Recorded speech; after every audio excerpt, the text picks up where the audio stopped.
2, 3, 4, 5, 6. 1, 2, 3. And this guy comes. Those are Americans or French? Those are Americans. Oh, okay. They look like French, but okay. With a British, actually a Pole. 7 and 6 is 13. Plus 10 is 23 to 13. So that's actually a 1-to-1. Yeah, let's see how that goes. Send that pink panther back to the dead pile. 2. All right, 1-to-1 at 2. We each lose. Well, I lose half my forces, and then you lose half. The equivalent. What I lost, half of my forces too. So you can lose 7. And then you have to lose 7. And the way they have this CRT is a little bit weird. Yeah. Okay, yes, it is very strange. The British are advancing up the road. 2, 3, 4, 5, 6. And we forgot about this guy. 1, 2, 3, 4, 5, 6, 7, 8.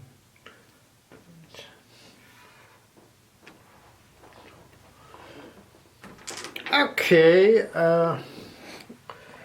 well, we had that attack. And that's it. Your turn. All right. All right, I'm just going to move here. 1, 2, 3, 4. That zone's the control. Your trap. True. All right, so. Wait a minute. You're stacking 4 high. Right, but some of those are brigades. Oh, yeah, that's right. Brigades count as 1/3. Divisions count as 1. Are these? Wait, oh, wait, that was moved. Because I was ready. Wherever it is, it's being attacked. Oh, okay, you're attacking it. Yes. Ah, okay, I'm sorry. I was wondering what was going on. 7 to 3. All right. So that's a 2-to-1. So I retreat. Hoo-ha. Alright, and that's it for my turn. Hey guys, Dave and Len here. Today we're doing a review of Anzio from Avalon Hill. Len apparently has a poem he wants to read about this game, so go for it, Len. Okay, oh, gather round me, comrades, and listen while I speak of a war where hell is 6 feet deep. Along the shore the cannons roar, oh, how can a soldier sleep? The going slow on Anzio, and hell is 6 feet deep.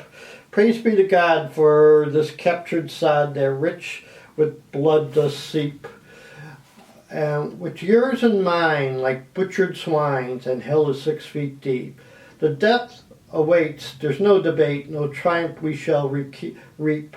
The crosses grow on Anzio, where hell is 6 feet deep. And that's why the Italian Italian theater has such a bad reputation. It's mindless slaughter. It's Catch-22, the novel. It's the Gallant Men TV show. It's all the Rapo River, Anzio, all the battles, reputation for being senseless slaughters. Yeah.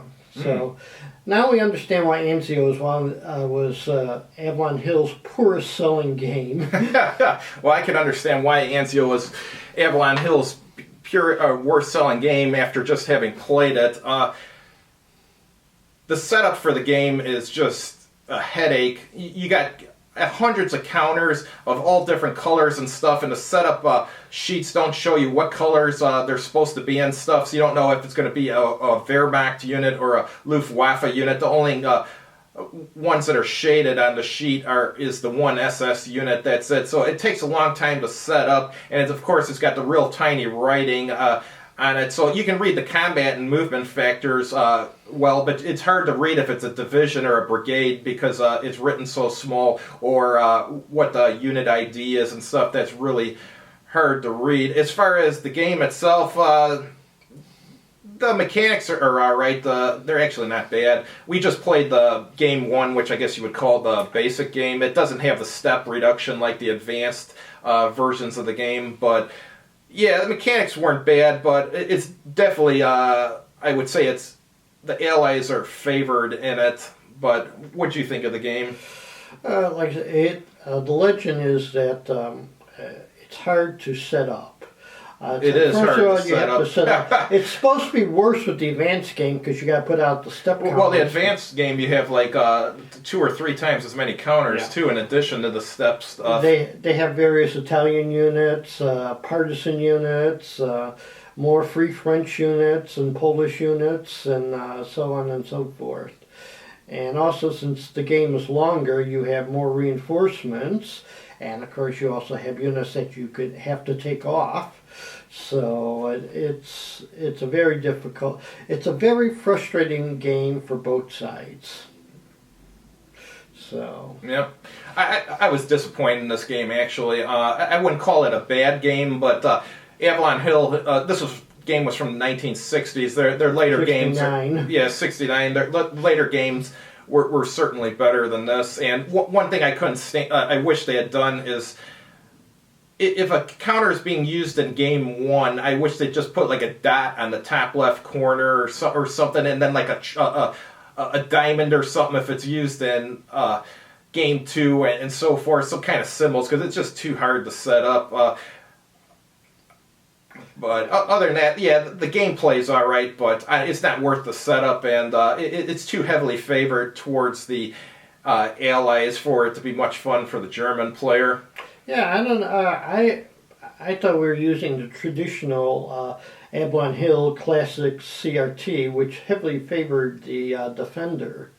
Of course, this one's kind of, I wouldn't say it's the opposite, but it's definitely doesn't have the Stalingrad issue of it overly favoring the Defender. well, the thing is, don't forget, remember, I did a lot of surrounding your units before I attacked. Right, but you had to be outnumbered to begin with by a considerable margin. Yeah, because it seemed like once you were on that first defensive line, if I could knock off a unit, there was a gap in the line.